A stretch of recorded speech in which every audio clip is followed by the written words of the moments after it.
सावरकरांचा स्वातंत्र्यवीर सावरकरांचा हा पुण्यस्मरण दिन.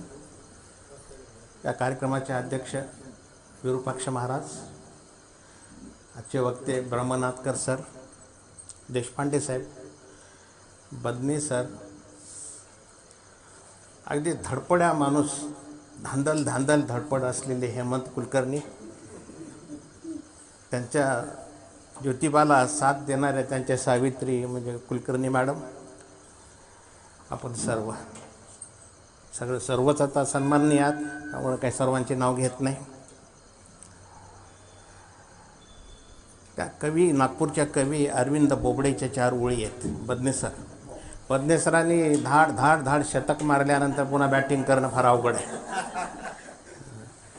म्हणजे ते अगदी आपला तो भारताचा रोहित शर्मासारखं ते 6-4 मारतात. प्राध्यापक लोकांना 6-4 मारणं सोपं असते.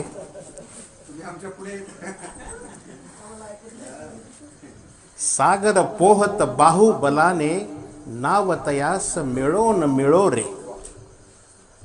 सावरकर सागर पोहून आले होते. सागर पोहत बाहुबलाने, नावतयास मिळो न मिळो रे. त्याच्या दंडात ताकद आहे. त्याला नाव मिळाली काय न मिळाली काय.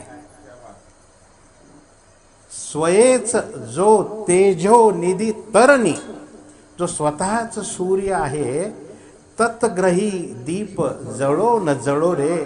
त्याच्यासमोर दिवा लावला काय न लावला काय. ओळख पटली ज्यास स्वतःची, देवतयास मिळो न मिळो रे. ह्या सगळ्या ओळी परफेक्ट सावरकरांना लागू होतात. मी ह्या प्रतिष्ठानचं कौतुक करतो. सर्व पदाधिकारी, हेमंत कुलकर्णी आणि मॅडम सत्यवान, जय जोशी, दीक्षित सर आज दिसत नाहीत. या मंडळींनी ही चळवळ सुरू केली. आमच्या कुलकर्णींना आता ध्यास असतो 26 फेब्रुवारी आणि 28 मेचे कार्यक्रम करण्याचा. वेडं झाल्याशिवाय इतिहास लिहिला जात नाही. पण मुखेडमध्ये सावरकर विचार रुजवण्याचं काम कुलकर्णी दाम्पत्य करते. स्वतःचं दुःख विसरून एक नवीन विचार ते या मुखेडमध्ये रुजवतात. याबद्दल मी तुमचं हार्दिक अभिनंदन करतो. सावरकरांबद्दल बदने सर खूप बोलले. मी 3-4 महिन्यापूर्वी भगूरला गेलो होतो. तो पण 3-4 दिवस मी तिथं होतो. नाशिकला गेलो आणि मग मी भगूर सावरकरांचं जन्मस्थान बघून आलो. हेमंतराव, खरं म्हणजे आता प्रतिष्ठाननं एक अंदमान निकोबारचा एक दौरा काढला पाहिजे. काशीकर सरांचं, खरं म्हणजे सर, सागरा प्राण तळमळला. त्या मार्शलिस्टची उडी जिथं मारल्या गेली त्या मार्शलिस्टला जाण्याची माझी इच्छा आहे. मी हेगला गेलो होतो, ब्रह्मनाथकर सर, जिथं सावरकरांवर खटला चालला. दॅट इज इंटरनॅशनल कोर्ट, आंतरराष्ट्रीय न्यायालय. ते बघून आलो मी. ते हॉलंडमध्ये ॲम्स्टरडॅमला आहे. सावरकरांना नंतर पुढे 50 वर्षाची शिक्षा झाली आणि सावरकर म्हणाले, अरे तुमचं राज्य टिकलं तर काय. या जगामध्ये प्रत्येक देशाला स्वातंत्र्य दिवस आहे. इंग्लंडला कुठं आहे. सगळ्यात लबाड लोक ते, बाहेरून गोरे आतून काळे. मी 15 दिवस इंग्लंडला होतो. रेसिझम, वंशवाद, रंगवाद त्यांच्या रक्तात पूर्णतः भरलेला आहे. I have experience. ते आपल्याला काळे समजतात. त्यांच्या दृष्टिकोनातून वी आर ब्लॅक. तर म्हणजे या ठिकाणी सावरकरांनी ती अभिनव भारत संघटना स्थापन करून ती चळवळ चालू केली. जगामध्ये बदल 3 प्रकारे होतात बदने सर. पहिला बदल होतो शब्दांनी. महात्मा गांधी चले जाओ म्हणाले, लोक एकजूट झाले. बाबासाहेबांनी धर्मांतराची घोषणा केली. नागपूरच्या दीक्षाभूमीत 8 लाख लोकांनी धर्मांतर केलं. आणि सावरकरांनी हा विचार पेरला, ध्येयवादाचा, राष्ट्रवादाचा. सावरकर म्हणजे जाज्वल्य देशप्रेम.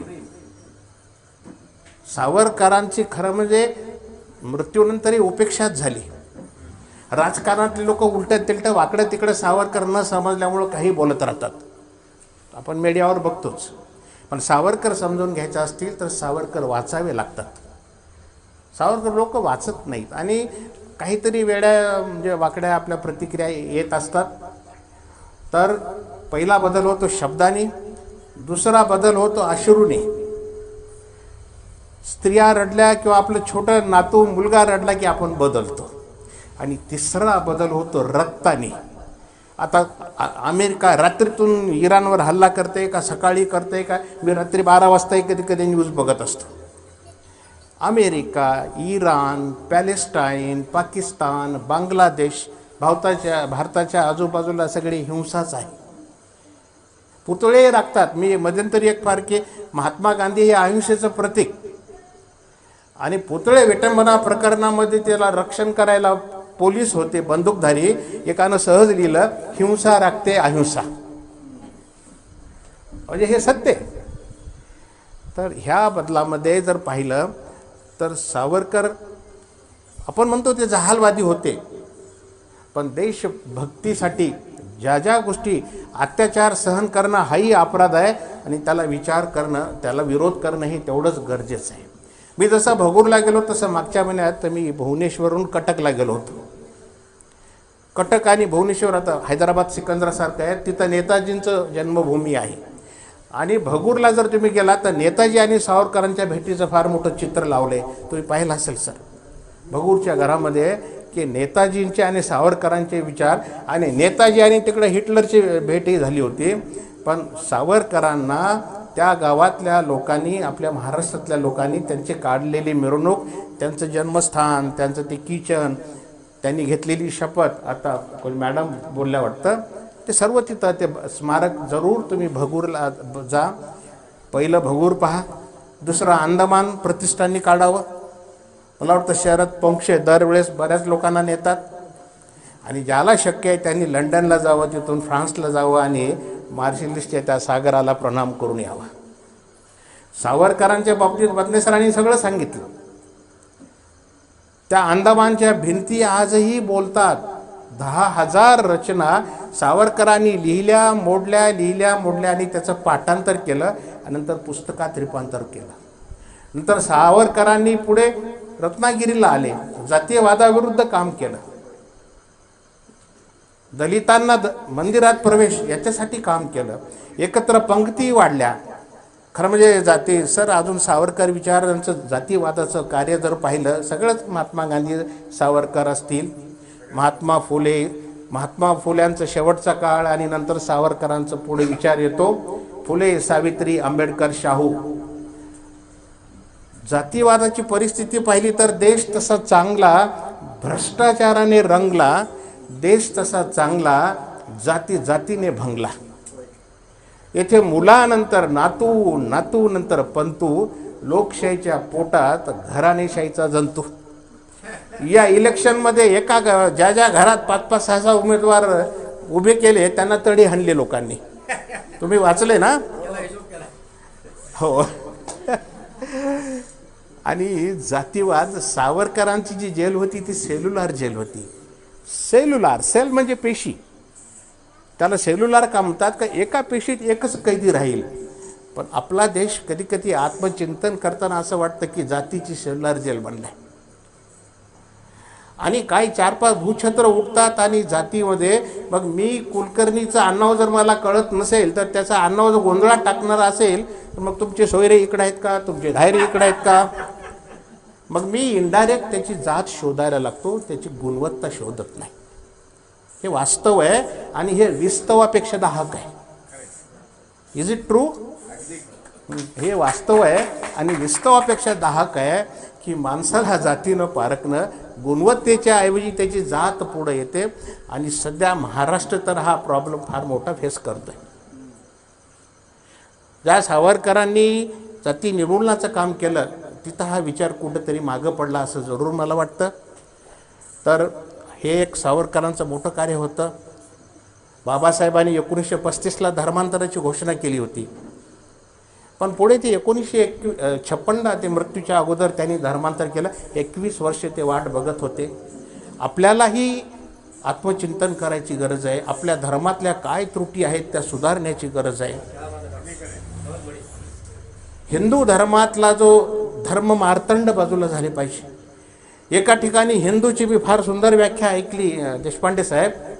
हिंदूच्या तर की सावरकरांनी व्याख्या, आज बदले सरांचा व्हिडिओ पाहिला, की जो पितृभूमी मातृभूमीला नमस्कार करतो तो तो हिंदू. अरे पण जो हीन गोष्टीपासून दूर राहतो तो हिंदू. ही हिंदुत्वाची व्याख्या आहे. आणि सावरकरांचं स्मरण करताना आज तुम्ही पुतळ्यासाठी जागा उभी केली, पुतळा तर होईलच, पण असंही व्हायला नको. भारताच्या प्रत्येक गावात MG रोड आहे, BR रोड आहे, बरोबर आहे का? महात्मा गांधींनी, आंबेडकरांनी दाखवलेल्या रोडवर आपण चालू शकत नाही म्हणून त्यांच्या नावाचा रोडच आपण तयार केला. तर रस्ते नावं देताना, नाही तर पथापथावर बोथट पुतळे ही थोरांची विटंबना, कणभर त्यांचा मार्ग अनुसरा, उगाच गोडवे गाऊ नका. ते नाशिकची भूमी कुसुमाग्रजांची भूमी, नाशिकची भूमी गोदावरीचं जन्मस्थान, नाशिकची भूमी सावरकरांची भूमी, नाशिकची भूमी राम सीता लक्ष्मण यांची भूमी. आपल्या धर्मात त्या नाशिकला एवढं, मी परवा सगळं बघून आलो. मी एका परिषदेला गेलो होतो, हो सगळं, मी काय 1 महिनाही झाला नाही, मी जाऊन आलो. तर आणि expansion is a life, contraction is a death. मृत्यू म्हणजे एकदाच, आता मी खूप जन्म मृत्यू पाहिले. मृत्यू म्हणजे एकदा श्वास बंद पडणं, हृदय बंद पडणं, याला आपण मृत्यू म्हणतो. पण जो संकुचित विचारांना जगतो तो रोजच मरत असतो. So expansion is a life, प्रसरण पावणे याला जीवन म्हणतात, आणि कॉन्ट्रॅक्शन इज अ डेथ, आकुंचन पावणे याला मृत्यू म्हणतात. तर ब्रह्मगिरीच्या पर्वतावरून गोमकातून पडलेली एक थेंब थेंब थेंब गोमकातून कुशवर्तात येणारी, नंतर छोटीशी ओंजळ, पुढे ती गोदावरी नाशिकला येते, पुढे मग इकडं आपल्या औरंगाबादजवळ अंबडला येते, शहागडला येते, पैठणला येते, नांदेडला येते, बासरला येते, आणि राजमहेंद्रीला ती किलोमीटरमध्ये मोठी होते आणि सागरात समाविष्ट होते. So this is a expansion. तर आपल्याला सावरकरांच्या विचारांचं एक्सपान्शन करायचं आहे. हेमंतराव, आम्ही पुतळा तर होईल, आम्हाला काय आताच तुम्ही रिटायर करू नका. My tyre will not retire, my tyre will not retire, I will work till my last breath. कारण मानवी मेंदूचं use it or lose it. तुम्ही मेंदू जर नाही वापरला तर you will lose the brain. हे मेडिकलचं तत्व आहे. त्याच्यामुळं उलट हा परिवार कसा मोठा होईल ते आपल्याला पाहायचं आहे. आपल्याला आपल्या देशाची माता आणि माती, जी गोदावरी आपल्याकडे येते, या मातीच्या पुण्याईचा टिळा कपाळी लावू, जोवर वाहे गोदामाई तोवर गाणे गाऊ. अनंत काळापासून, अनादी काळापासून ती गोदा आहे, गंगा आहे, यमुना आहे. नदी एक संस्कार है, देश का अलंकार है. भारताचा नकाशा आणि त्यातल्या नदी जर पाहिल्या तर तो अलंकार आहे. म्हणून मंगलाष्टकात नद्याच तर आहेत. तर हे आपल्याला सावरकरांच्या बाबतीत सावरकरांचा विचार पेरायचा आहे, सुधारणेचा विचार पेरायचा आहे, जाती निर्मूलनाचा विचार पेरायचा आहे. आणि शेवटी सावरकरांचा विचार म्हणजे काय? मी डॉक्टर आहे, प्रामाणिक काम करणे. बदनेसर प्राध्यापक आहेत, प्रामाणिक सेवा करणे. जसं सीमेवरचा जवान, सगळ्याला सीमेवर जाता येत नाही. व्यापारी आहे, त्यांनी प्रामाणिक व्यापार करणे. मी माझ्या देशातल्या लोकांना न फसवणे, हा सावरकर विचार आहे. मी काही आता भारत पाक जाऊ गोळ्या घालू शकत नाही, पण मी माझ्या व्यवसायात जर प्रामाणिकता ठेवत असेल, शिक्षक, अध्यापक, प्राध्यापक, नेता, अभिनेता या सगळ्यांनी जर स्वतःची सेवा प्रामाणिकपणे ठेवली तर तो सावरकर विचार आहे. सरांना ऐकायचे. मला हेमंतरावने राष्ट्रपतीकडे जाऊन आल्याबद्दल तुम्ही माझा सन्मान केला. सावरकर विचार मी एक कोट सांगतो की snake has a poison in the teeth. सापाच्या दातात विष आहे. Scorpion has a poison in tail. विंचवाच्या नांगीत विष आहे. कुत्र्याच्या लाळेत विष आहे. माणूसच असा प्राणी आहे की त्याच्या हृदयात विष आहे.